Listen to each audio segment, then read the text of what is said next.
everybody, and welcome back to another episode of One Stud at a Time with your lovely host, Adrian Avila. And today I have the pleasure of introducing Daniel Lopez. Daniel, I know you're involved with a couple of things. You own a law firm. You have a nonprofit you're part of as well. Give us a little background. Yeah, so I'll start the law firm.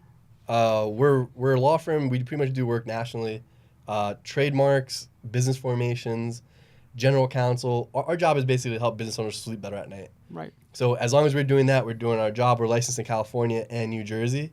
So we got that coast to coast thing going. I'm originally from New Jersey. Right. And then from the nonprofit side, it's not my nonprofit. I joined the board about like 3 years ago. It's called Project Boon.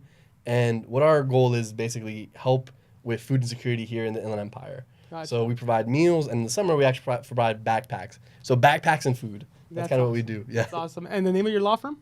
My law firm is Empire Business Law. There you go, everybody.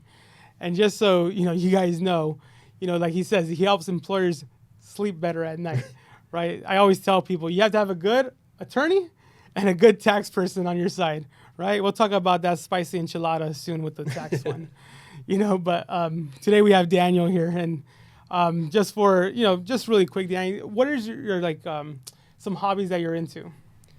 Yeah, so I'm a big sports guy. I grew up playing baseball. I love baseball. Opening day was last week, so that's kind of where I'm like focused right now. I'm a Yankee fan. We're finally good this year a little bit. It feels like it. We got Juan Soto. But I love sports. Fantasy football season. Don't talk to me on Sundays. I'm a monster. I'm just a monster of a person. Right. Right. And then outside of that, I kind of spend a lot of time with my dog Jeter.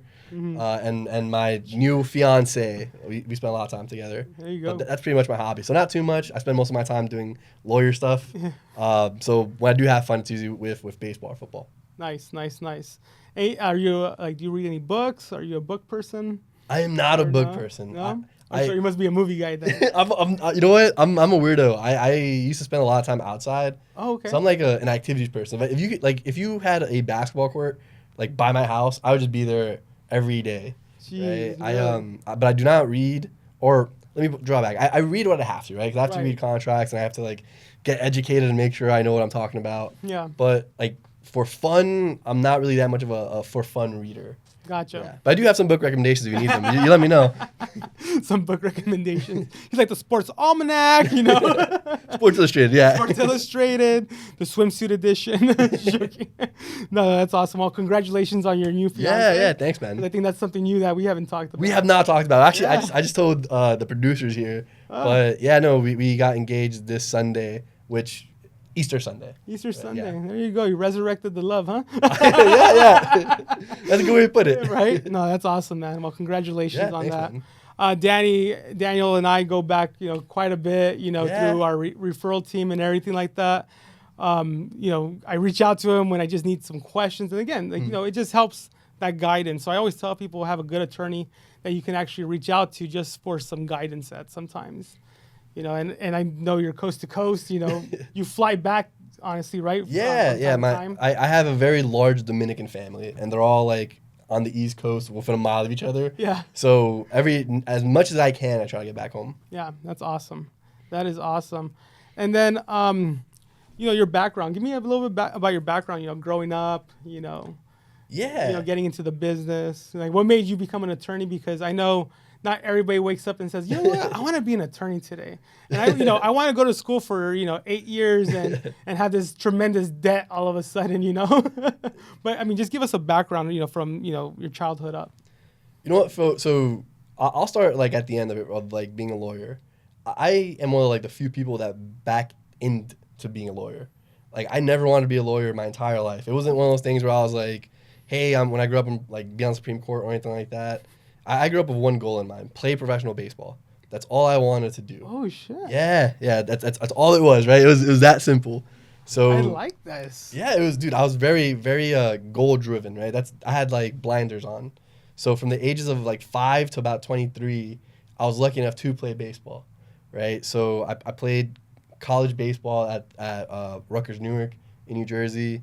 I spent 1 year basically trying out and getting cut from professional teams. Wow. After my time at Rutgers, I coached a year of college baseball. And years before that, right? High school, like I grew up in this little city called Union City, New Jersey.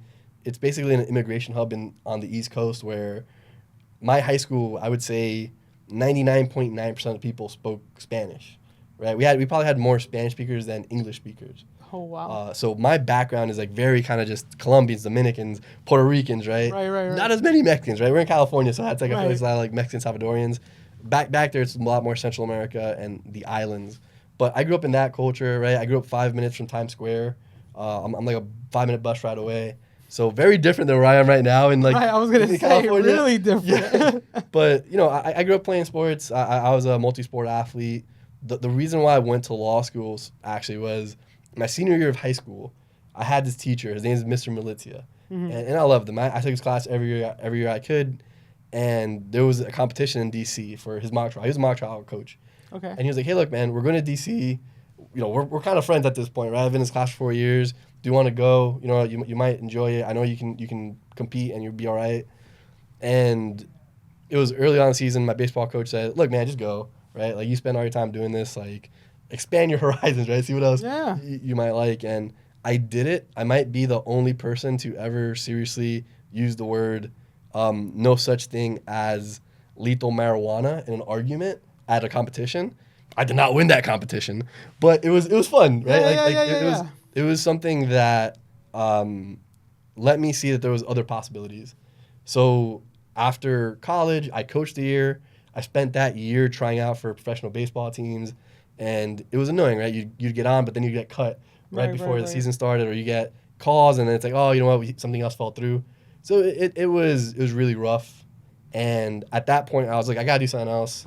I was lucky enough I had good grades in college. I was a criminal justice major, wasn't that hard, right? Right. But from that point on, I said, hey, let's go to law school. I applied some places, got in, and then that kind of just started the law thing. That's pretty cool. So that one teacher kind of like yeah took you down that path. I love Mr. Militia, man. I'm gonna try to get him to listen to this, but it's one of those things where like he's a person that shaped my life so much. Yeah. Not just because of the law school thing, man, but he was just such a good guy. That's awesome, dude. I mean, and those are the people that impact our life, right? Absolutely. I have a high school teacher as well, my senior year, that I mean, I was like reckless, man. Like I didn't care. I knew I was gonna graduate and everything, but Mr. John Peterson, I'll never forget him. Big old white boy, right? I love that's a very Caucasian sounding name. But I mean, the guy was a hard ass, but he did it out of love. You can tell, right?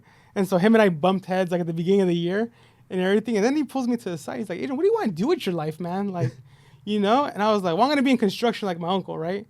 And he's like, well, yeah, but, you got to change your way. You got to change who you are. You can't be acting like a tough guy all the time. You can't be, punking the teachers around, here and there. Like, you gotta, soften up a little bit. And I was like, man, this guy's blowing smoke up my ass, right? But it took him to actually show me what my potential could be, right? I did my stock project, right? I did my government project.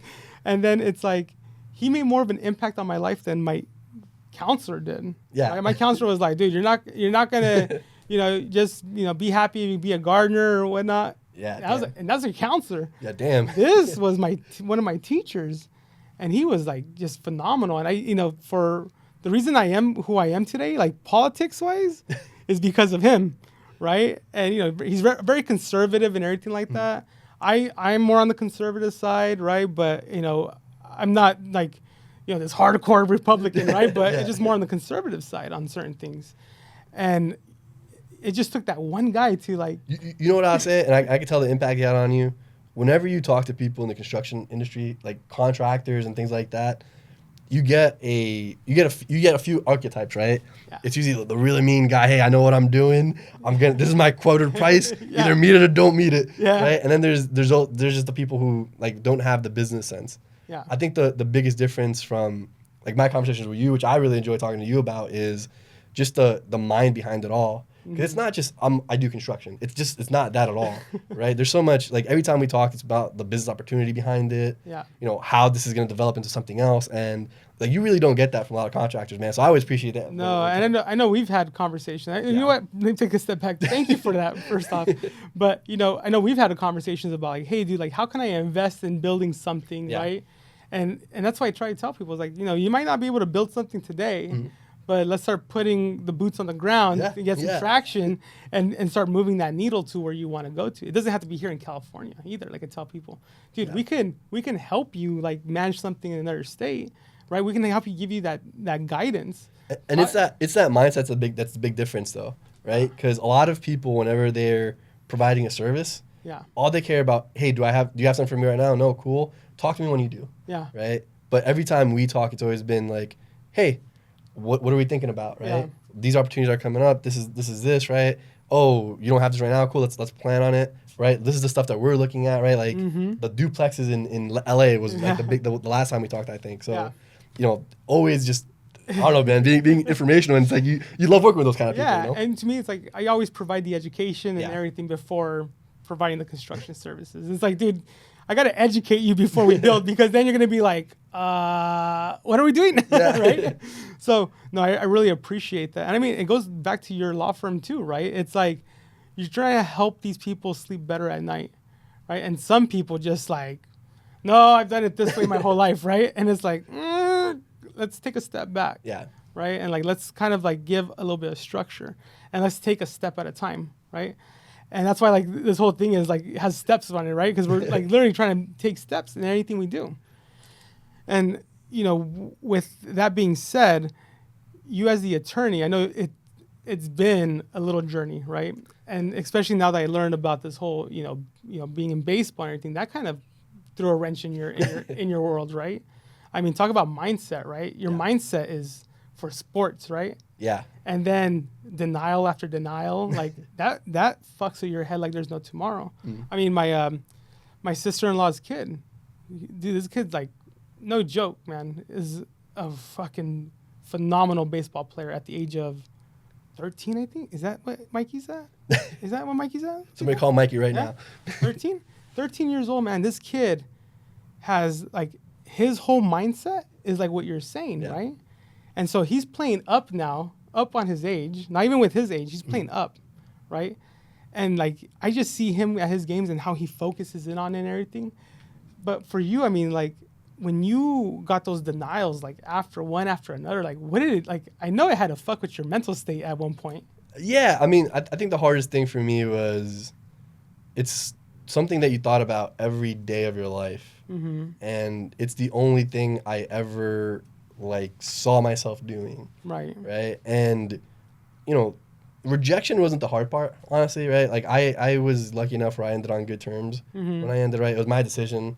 It wasn't something where it was like I was kept away. It was completely one of those things where it's like, I'm okay with going forward now, right? You embraced it basically. Yeah, like, let's put it this way, man. The last team I got cut from, they had this Dominican kid. Right? He had played on the Colorado Rockies for like 7 years. He got picked up at 17, and he was amazing, best player I've probably ever seen at my position. Yeah. And after I got cut, I found out a few days later, he also got cut.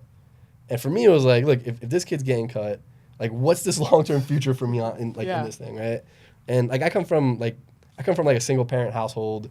I grew up with like 8 people in a 1-bedroom apartment. So for me, being financially in a better position than what my mom was, right, is huge to me. So at that point, really, it was just making a choice of, do I think I can get where I want to financially through baseball, or do I need to do something else? Right. And at that point, I thought something else. And I'm super happy about that decision, by the way, right? Like, it's like, I miss baseball, but to be honest with you, from the mental standpoint, right, it's, you gotta look for opportunities. Right. And I saw the opportunity of going to law school as something that can change my life in a different direction that nobody in my family's ever done. So I said, screw it, let's do it. Are you the first person in your family to start a business? Ooh, that's like a weird question, because yes and no.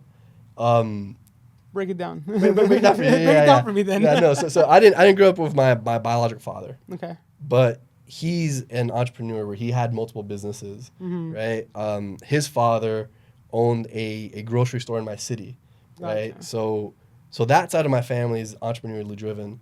My Dominican side, a little bit different, right? Like, my mom, she's not an entrepreneur. I had an uncle who raised me too, where he was kind of an entrepreneur, but not in the sense of building things. Gotcha. He was a dude from DR who had a skill set, who got paid to make a living with that skill set. Right. But it was never about building a business. It was just about, hey, I'm doing this thing for this person today. I'm going to have some money. We're going to pay the rent. We'll move forward tomorrow. Right. So as far as building a business, I'm not the first to do it in my family technically, but you are the first. In your, yeah. It feels like I'm the first.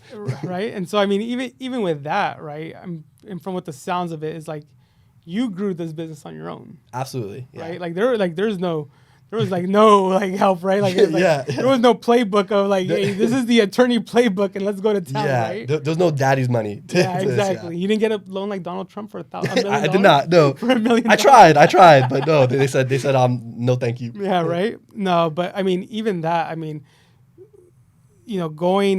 doing this on your own. I mean, there was struggles for sure, right? Absolutely. And I mean, we go through it. Like we go through sleepless nights of, how are we gonna do it, tomorrow? What's our next step? And, to my question to you is when you've gone through those times, like what was your biggest lesson, and what was that lesson?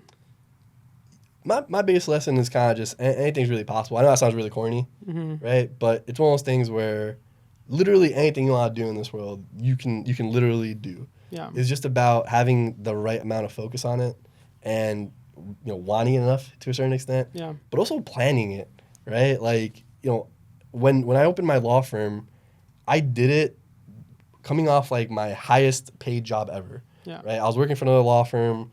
I was making the most money of anyone in my family has ever made it, like yearly. Right. Right? And it was really hard to give that up and say, oh, cool, I'm just going to go start from zero. Why not? Right? But like, to that point though, it's just, you can do literally whatever, and it's scary, and if it's not scary, it's probably not worth it. And I mean, that leads me to that was probably your biggest risk, right?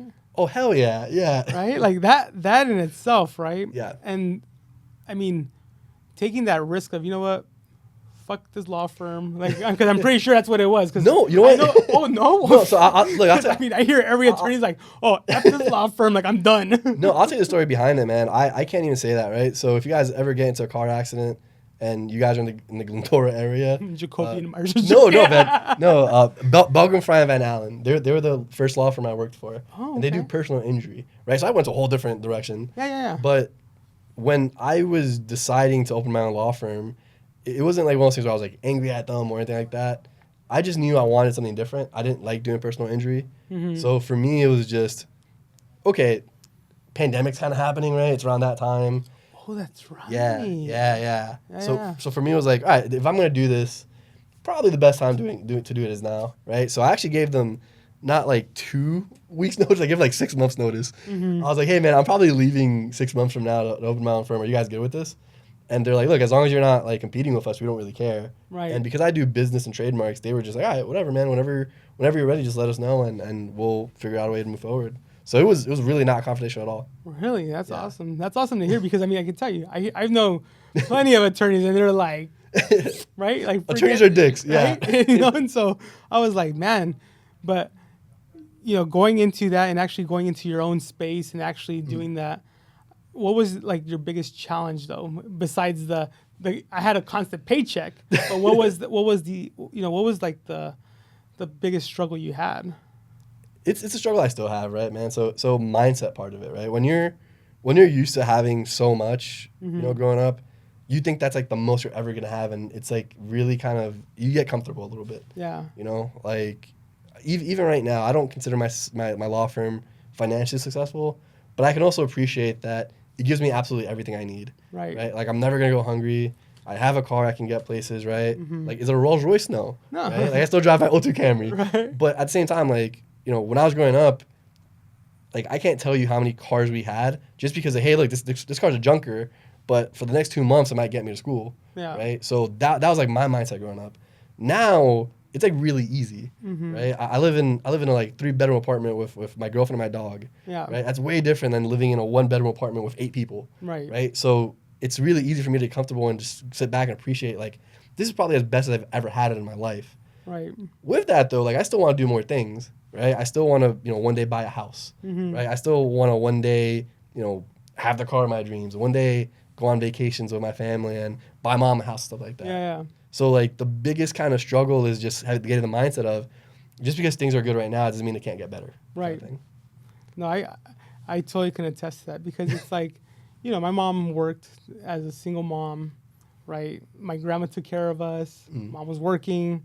You know, grandpa would take us to school, pick us up, or I walked, or, you know, things like that. Yeah. And so you learn to appreciate those little things, right? But, you know, some of us get, I guess, content sometimes, right? Yeah. And we get stuck in this like, oh, you know what? I'm fine living here. Like, I'm fine with this. I'm fine, right? And we just learn to, I wouldn't even say content. We settle for it. Yeah, yeah. Right? We get comfortable and we settle for it. And we know what our potential is, right? I mean, because I hear the conversations that you and Sue have sometimes with clients. Like, I hear our conversation. I'm like, dude, we are in a moment where we can actually become greater than what we think we are, but we hold ourselves back, right? Absolutely, man. I mean, I think it's like that's like the big thing that nobody ever talks about when they talk about like how they're like, I'm not where I'm gonna be yet, right? Yeah. I'm on my way there. But a big part of it is definitely like the mental hurdle part of it. Yeah. Where it's like, look, you're gonna see new things when you reach new levels of new things. Yeah. And it's scary as hell, right? Because look, like one thing that I've never had to do is, and it holds me back too, right? And this is for all business owners. You know, I've never had to take a business loan out, right? I've never owed money for something like that. Yeah. But guess what? Sometimes in order to grow a business, you need to take some debt out, right? You need some debt out, right? You need to use that stuff the right way, right? So, you know, knowledge is a big thing, right? Like the more you do things, the more knowledgeable you become. Yeah. But it's also just, you know, it is scary, man. I'm not gonna lie. Like there's times where I'm like, I can't believe I even did this thing. Yeah, and I mean things pop up, right, as you grow. I mean, we talked about some things earlier we won't talk about, but I mean, like just that is like, dude, I've never experienced that before. Yeah. Like, right? I was like, you know, but as you grow, we get these experiences, so we learn from it, and we're like, okay, this is how we, you know, we overcome it basically. Yeah. And it does get scary, right? Absolutely, man. And sometimes I'm like, oh shit, okay. Like, this is just a moment in time. This is just, you know, this is a life lesson. Let me figure it out, right? But I feel like, you know, we are surrounded by great people that are always there to support us, who are always there to guide us in a way, right? That's why, like I tell you, like, I know, you know, I called you on one thing. I'm like, dude, like what's your opinion on this? He's like, no, talk to this person. Yeah. You know, this is get better understanding with these people. Yeah. And, you know, I want you to talk about, like, talk to the audience, like, you know, who are looking to get into business. What is, like, as the attorney who helps businesses start up, what is, like, probably, like, the 3 main things that you would tell them to, hey, look out for this, look out for that. Yeah. Or, you know, this is how you should start it up. Like, what's your take on it? I think the number one thing is have a plan. Mm-hmm. And that plan doesn't, like, I'm not saying, like, hey, just, you know, business plan, this is how you have to do it. Yeah. But you need to have just kind of just something that tells you of where you want to go and how you're going to get there, right? Because what usually happens is you get there too fast and things break apart on you, or you're not getting there as fast as you want to. I can attest to the first one. Yeah, or you don't get where you're going to and you just don't understand why, right? And if you don't have kind of like markers that you're trying to get to, right, it's real easy to just settle into the, oh, I guess I'm okay. Like, we made payroll this week, right? Or we made payroll this month and I made some money, cool. Or maybe it's the opposite of, like, I lost a lot of money, crap. Like, I'll make it up eventually, right? So having a plan and being able to just kind of see where you're at with that, like, number one, that's not even like a legal thing, man. That's just like a business owner, just do that kind of stuff. I'm still learning how to do it as best as I can. Yeah. But, like, I know it's important because if not, you know, I can't tell if I'm going in the direction I want to be. Exactly. Right? Second thing is, I know it's really popular right now to do things like go on LegalZoom or Rocket Lawyer or Zen Business. And I'm not telling you that these things are bad, right? I started this business on a budget, man. I was looking for every shortcut business possible. On a budget. Yeah, business on a budget. You have to sometimes, right? Yeah. But here's the thing. As soon as you can afford it, make sure you get those things reviewed. Because what we see all the time is we're constantly fixing these things for really big issues, right? And just so you guys know the importance of like an operating agreement, because a lot of people are getting LLCs right now. An operating agreement only protects you if you execute that agreement properly. And a lot of people don't even know what's in their operating agreement or if they've even signed their operating agreement, right? And what happens is you're going to get sued or you potentially get sued. And if you do, that LLC might not protect you if you don't have the right things in place. So at one point, right, set a budget aside, right? Set like, let's say, 1% of your profits to the side and invest that in legal, right? Whether it's saying, hey, when I'm finally to a point where I can afford a lawyer for this, invest in that lawyer, man. Seriously, because it's going to save you headaches down the line. The bigger you grow, the bigger the target is on your back before people come after you. And that's just a fact. I mean, it is just a fact. People see that you grow and they automatically assume, hey, you're making millions of dollars, and guess what? Boom, here you go. Yeah, I mean, there's this saying in like business law where it's like, you've made it when you've had like the first lawsuit against you, right? Like, and it's just, I hate to say it, but it's just the matter of what happens, right? Any business, construction, food, restaurants, right? Yeah. How many times has McDonald's been sued, right? Like, it's just one of those things where it happens. And then I think the third and final thing is kind of just know it's going to be okay, right? Like, have a plan, but know it's going to be okay. Don't do things out of panic. It's real easy to panic. I know we have bad days, and it's like, oh my God, screw this all. Yeah. We're gonna screw this. We're gonna stop doing everything.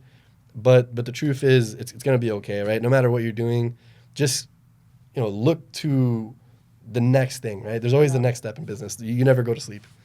Yeah, and I mean, talking about that, it's like, so you have to believe in yourself, right? When you're doing this stuff, like, what has been like the moment where like you fell into that rabbit hole of like, I'm fucking giving this up, right? And then you find that belief in yourself again. Like, what was that moment? Like, what was that breaking point? You know what? Like, nah, fuck it. Charge forward and like, let's go. Yeah, honestly, it kind of goes back to baseball, right? Like, for me, I wasn't like a naturally gifted baseball player. There were some things that I was great at, right? And then there were some things that I needed to really work hard on. And my biggest thing was I knew what my ultimate goal was. So when I did have a bad day, I knew it was one of those things that was part of the process, right? And I'm not saying like I knew it. No, like I eventually I learned it was part of the process, right? Trust the process, like they say, right? Yeah. So like if the times that you panic, just know that there's ways to get out of it. There's ways to fix things. No, I'm not going to say, hey, go be reckless and you figure it out. That's definitely not it either. But like as you're doing it, just know like, look, whatever happens, you're going to be okay. Like people fail, businesses fail, and your job is to like understand why. And just kind of, manage that stuff, right? It's not like, I know it's like, it doesn't say... Embrace it, right? Like, embrace it, yeah. That's what I was looking for. I was out here like, yeah.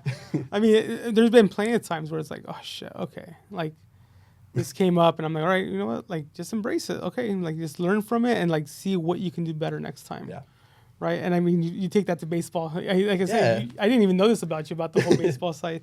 So it kind of makes sense. Like, why you're not, like, I can kind of correlate the baseball and the attorney though too, right? It's like you're playing the game, right? Yeah. Too. It's like, hey, hit your single, right? Now like shoot for that double, right? Like, and it's just. So I like to say it like this, right? I played a catcher, right? And if you know where a catcher sits on like in a baseball diamond, a catcher sees everything from a different perspective than any other player on the field, right? And my job as an attorney is to have that perspective and making sure I can see things that you might not be able to see, right? Like a shortstop doesn't know what his left fielder's doing. That dude be picking his nose like in the middle of the play, right? He's not going to know that. But like as a catcher, you kind of know where everyone's going, how to set people up when there's like a hit so people can like be at the right places, right? So as an attorney and as a business attorney, my job is just to see the field and get people to the right places. I like that. Yeah, I just thought of it right now, man. We gotta quote that. Somebody, Lupita, you got that right. But no, that's a great way to put it. Because I started thinking about when you're saying it, right? Like even because I think business owners play the pitcher. Yeah. Right. They don't see what the hell's going on in the background sometimes. I can say that sometimes. Like I don't see what some of the guys are doing sometimes. It's like, dude, I just have to trust that the field is working. Yeah. Right. But you as the catcher, and you're like seeing everything back and forth, like you're keeping your eye on the whole team. Yeah, it's a responsibility thing, right? Yeah. Like you got to make sure that the things are operating in the right way. Yeah, and I just feel that having people reach out to an attorney like yourself, like it just saves for the headaches later. Yeah. Right, and I just. I've gone through things, right? Like, and I'm like, fuck, man. Like, is this gonna stop? And it's not gonna stop. Never. Right? It's not gonna stop. It'll come back eventually. Something will pop up always. Yeah. Right. But it's always about how can we really be able to capture this and learn from it, right? And then, okay, how do we protect ourselves from this happening again? right? Absolutely. Look, honestly, if you start a business, just know that it's likely you're gonna get sued. Yeah. Right? Like, it just is what it is, right? And you can't be afraid of it.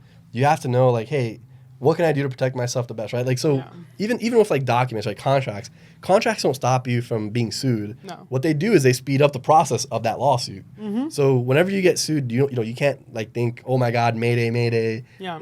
Everything's over. But you can put yourself in positions to be at a better place when you do get sued. Yeah. Right. That's kind of the job of an attorney in certain words. Yeah, exactly, man. And I mean, it's inevitable, right? Yeah. But it's how can I say? It's good to have an attorney, and some people are like, they panic when they need it, right? And it's like you shouldn't have that type of relationship with your business, right? It's like in panic mode. It should just be free flowing, and what? Like, hey, this popped up. Hey, like, how do I address it, right? Yeah. And just try to stay calm with it, because I mean, the moment you start to react, right, it's when the ship starts failing, right? No, absolutely, man. I think like one thing that's really underrated with, I would say all professions, right? Mm-hmm. But I think I'm a lawyer, so I'm talking from a lawyer perspective. Is make sure you can stand your lawyer, right? Like I see it all the time. There's a lot of lawyers who are assholes. There's a lot of lawyers who live life like they're on some kind of pedestal, like they're special because they get to charge you, $500, $600 an hour to give you like the same news anybody else can. Right. Whoever you're going to be working with in any profession, especially an attorney though, make sure that it's someone that you feel open talking to, right? You never want to feel in a position where like, oh crap, I need to talk to my attorney. I'm going to sit here and it's going to be terrible. And plus I'm going to also pay him for feeling terrible. Yeah. Right? Like, look, if you don't like them, if you can't get along with them, it's going to be real hard when you have to do business with them long term during something more difficult and something more stressful. Right. So just make sure you're also working with someone who you can, appreciate that part of it too. Yeah. I mean, I'm glad you say that, because it's like, that they're only there to help you succeed in whatever it is, right? To help you grow the business, how you set up the business or protect the business. Yeah. Right. And so I tell everybody is like, you have to have that trust. Right? Absolutely. No, absolutely. You have that rapport with them. Dude, we get so much sensitive information, right? Where, the conversations we have with people, the stuff that we get from people. Man, like I have access to people's social security numbers, people's stuff like their photo IDs and stuff like that. Like, dude, I can go to like Mexico and hide out for like a week if I need to on somebody else's like ID. Yeah. But the thing is, like, obviously you want to work with somebody you trust. That's huge. Ethics. But also, just know that it's kind of an intimate relationship, man. I know more about some of my clients than I thought I'd ever learn about people. Yeah. Right. But it's a good thing because it's cool. Like it's something that builds trust. But also just know that going in that you're gonna talk about sensitive ass stuff. Yep. I greatly appreciate that, because it's true though, right? Yeah. It's down to the grit and dirty, man. Because sometimes it's like, I fucked up, right? And you have to be able to admit that to your attorney, right? And how do we clean it up? It's not how do we get you out of it? Let's approach this and clean it up and move on to life, right? Yeah. That's how I think it is. But with your background in the sports world and everything, like I know you took a tour of McKinley, right? Pretty cool, right? Super cool. Pretty cool little setup. But these kids are going through some difficult times and everything like that. So like, what did you like? What did you like about the campus? What did you see about it?